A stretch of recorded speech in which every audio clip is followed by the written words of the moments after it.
그리고 또 하나 이것저것 말씀을 드리는데요. 우리나라 자산시장이 언제 폭발력을 가졌죠? 그러니까 인플레이션이 거의 작년 하반기, 특히 올해 엄청나게 후들겨 맞고 있지 않습니까? 물가 상승에 제대로 만든 게 올해예요. 근데 자산시장은 오히려 올해 인플레이션 안 맞고 역행하고 있죠. 단순하게 보면요. 네. 근데 이제 이게 잘못된다는 거예요. 그냥 단순하게 보면요. 이제 원자재 값 올라가고 그러니까요. 제품들 다 올라가고 인건비도 올라가고요. 모든 게 다 올라가고 있는데 자산시장만 역행하고 있어요. 인플레이션은 아직 제대로 적용이 안 된 거네요. 제대로 적용이 안 됐다는 겁니다. 자산이 너무 많이 올라가다 보니까 상승의 완전 후반기 연장전까지 21년도까지 미친 듯이 올라가다가 고점 찍고 지금 20년도 가격으로 내려온 거예요. 왜? 21년도에 너무 고점을 찍었다는 거죠. 왜? 심리적인 부분이 가장 큰 건데 심리적인 요인이 투기의 거품을 너무 크게 만든 거죠. 그러니까 다른 여러 가지 변수에 의해서 그 거품을 만드는 게 아니라 오직 사람들의 투기 심리에 의해서. 그래서 그 거품이 21년도는 무조건 많이 빠져야 돼요. 아직도 안 빠진 데가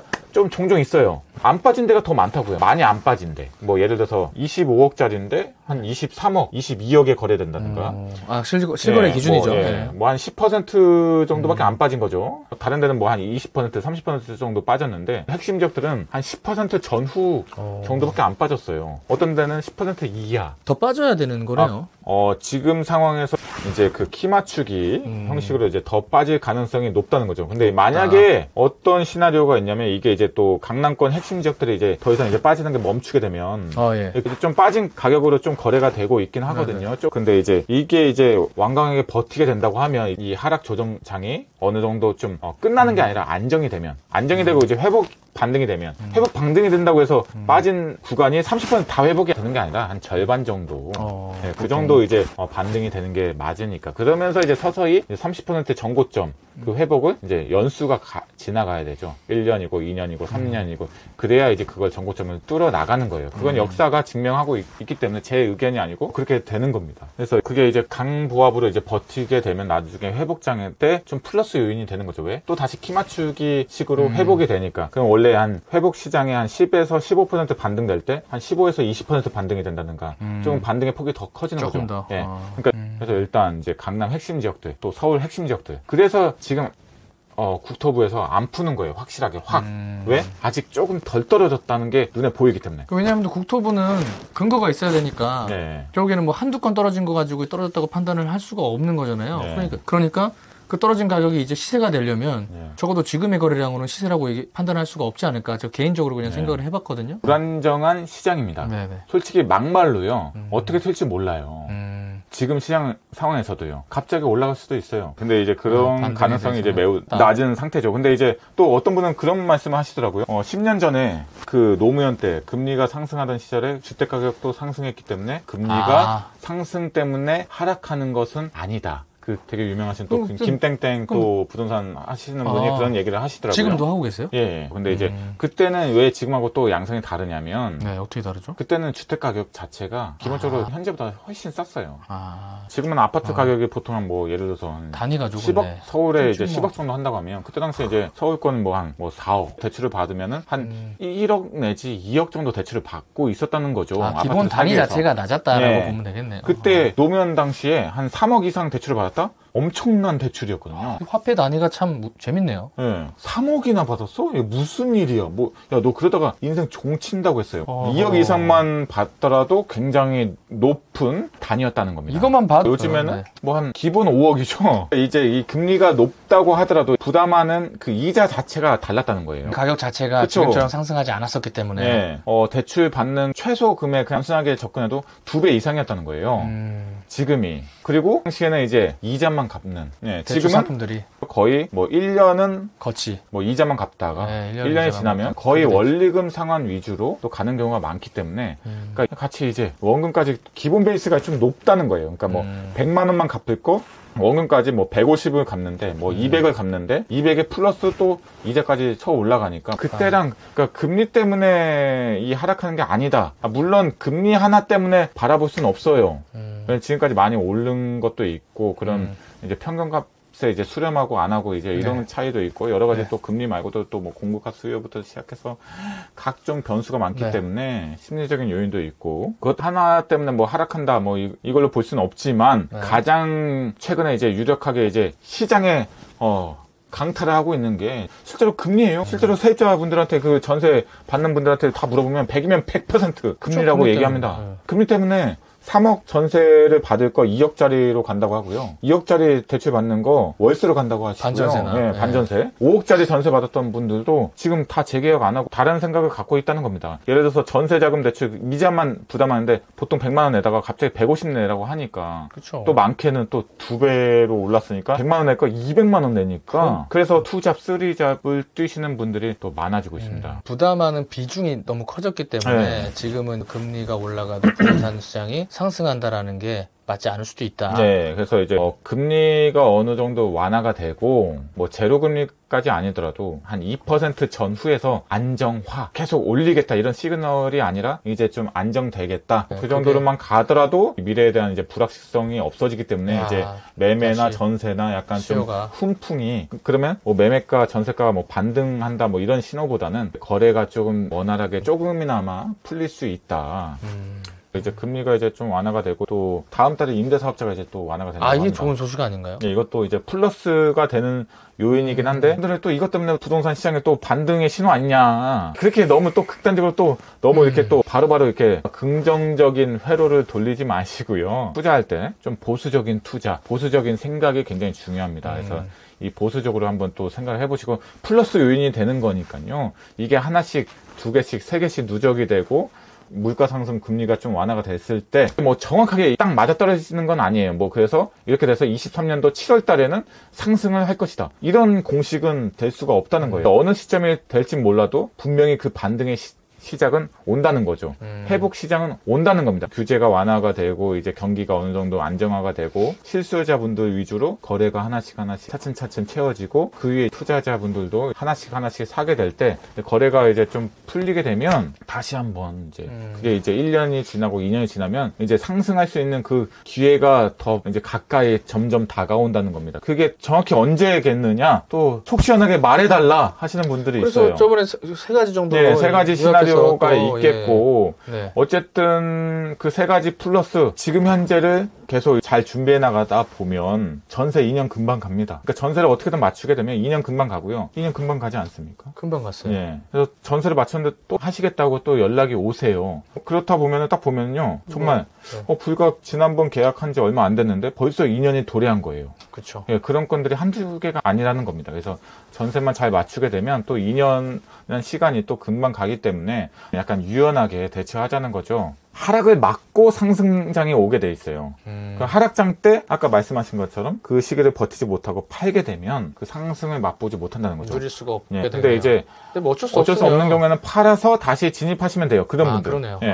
팔아서 다시 팔고 다시 진입하시면 돼요. 예. 근데 이제 보통 팔고 그냥 그 시장 아예 떠나시기 그쵸. 때문에 난 그게 다시는 문제인데. 안 한다 예. 이런 마음가짐을 예. 가지기 쉽잖아요. 네. 네. 주식도 마찬가지죠. 뭐 워렌 버핏이든 뭐 몇십 조를 날려 먹어도 다시 팔고 손해를 보고 다시 팔고 다시 그 상승 구간 그거를 먹기 위해서 다시 진입합니다. 워렌 버핏도 손해를 엄청나게 보면서 그 손해를 더 만회하기 위해서 투자를 계속 진행하고 있고요. 떠나지 않습니다.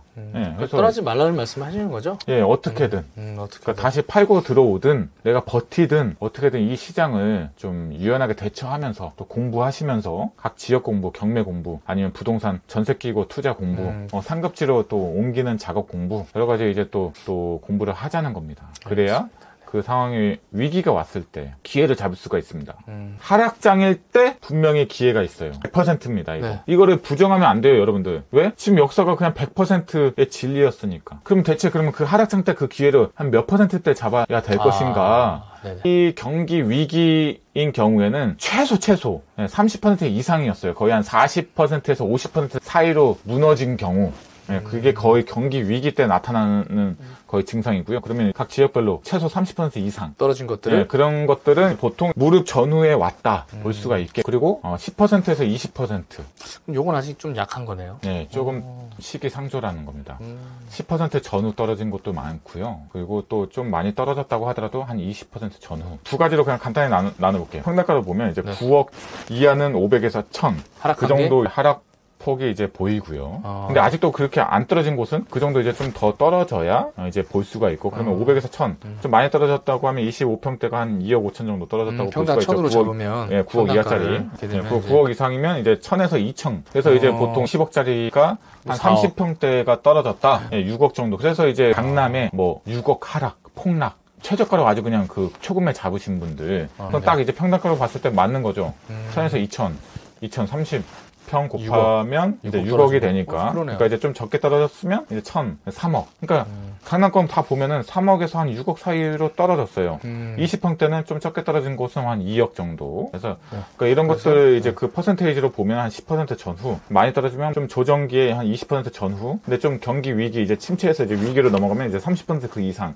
특히 40%에서 50% 그 구간에 떨어졌다 하면은 이제 거의 이제 무릎에서 발목 사이다. 발바닥 사이. 그때 이제 바로 산다는 게 아니라 이제 타이밍을 계속 보라는 거죠. 더 급매가 나오느냐, 아니면 거기서 이제 거래가 회복돼서 바로 초급매 매물이 사라지느냐. 초급매 사라진다고 해서 너무 조급하게 할 필요 없어요. 또 거기 상황 보면서 또 사면 되는 거고. 회복 시장이 온다고 해서 뭐 한 달 만에 바로 그냥 매물이 싹 없어지는 게 아니라 어느 지역은 한 달 만에 없어질 수도 있어요. 근데 이제 그 지역에 준하는 또 다른 지역을 보면 되니까 너무 급한 마음에 회복 시장이 왔다고 해서 빨리 사야지. 이거보다 초급매 건들이 하나씩 없어지는 거 보면 어제 내가 원하는 그 여러 개 지역 모니터링 하다가 초급매 거의 발목에서 바닥 사이 자기만의 각 그 평당가 기준, 퍼센테이지 기준, 그다음에 그 해당 지역 그 아파트의 최저가 초급매 역대 뭐 지금 뭐 20년도 가격이라고 했는데 이제 19년도 가격 뭐 완전 신저가, 말도 안 되는 저가가 나왔다. 그러면 그때 이제 여러 가지 기준들, 제가 방금 말씀드린 것도 벌써 이제 한 3가지 이상 기준이 될 텐데, 그게 기준이 다 부합이 된다. 와, 이건 말도 안 된다. 이건 진짜 사야 된다. 내가 진짜 원했던 물건이다. 그럼 그때 사시면 됩니다. 아시겠죠? 이제. 그럼 언제쯤이면 다시 이제 그 라운드의 그 평당가 공략, 매물 추천 언제쯤이면 다시 가능할까요? 예전에는 반대로 이제 미래가치 플러스 현재가치 플러스 미래가치로 이제 상승장 때 어느 가격까지 올라갈 수 있는지 그 위주로 이제 분석을 했다고 하면, 하락 조정장에서는 어느 저점이 무릎 전후 예, 좀 더 많게는 예, 무릎에서 발바닥 그 사이가 어느 구간인지, 가격을 형성시킬 수 있는지, 이 현재 시점에서 또 이 상황이 바뀌면 또 바뀔 수도 있지만, 그렇죠. 현재 시점에서 최대한 이 가격 분석을 할 수 있는, 함부로 사지 않고 좀 최저가에 내가 그래도 안전하게 살 수 있는 그런 가격을 한번 분석해서 지역 분석, 또 아파트 가격 분석 해보도록 하겠습니다. 또 11월 언제입니까? 다음 주 19일 토요일 날 제가 이제 올해 마지막으로 안양역에서 아주 좋은 곳을 빌려서 거기서 이제 강의를 한번 조금 영상으로 좀 공개 가능하신가요? 했습니다. 일부라도 한번 여러분들한테 한번 좀 맛보기로 어떤 분들이 모였고 어떠한 강의를 했는지 그냥 간단하게 한번 좀 짤막하게 궁금증을 유발할 수 있도록 한번 보여드리고요.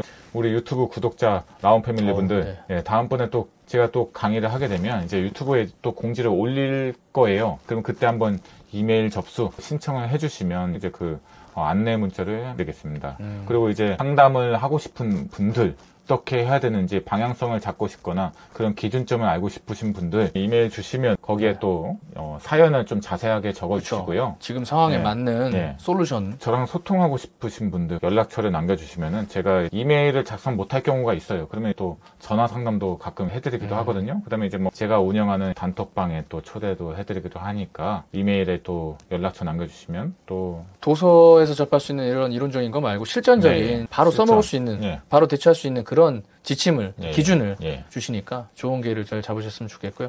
이제 오늘 이제 무너진 시장 속에서 우리는 어떤 마음가짐을 가져야 되는지, 그리고 대략적인 무릎에서 발목 사이의 어떤 퍼센트 이런 거. 요거는 이제 다음에 이제 한번 지역을 보면서 실거래가 기준을 보고 진입할 수 있는 시점은 어느 가격대인가 이런 걸 또 이제 예측을 해주신다고 하셨으니까 한번 기대를 해보겠습니다. 그럼 오늘은 여기까지 할까요? 마지막으로 또 하실 말씀 있으시면. 지금 이제 구독자가 이제 800명 정도 이제 처음 이제 유튜브 했을 때 우리 1000명이 목표였죠. 재밌다. 조금만 구독을 더 눌러주시면은 이제 1000명 달성. 그때는 이제 뭐 하죠?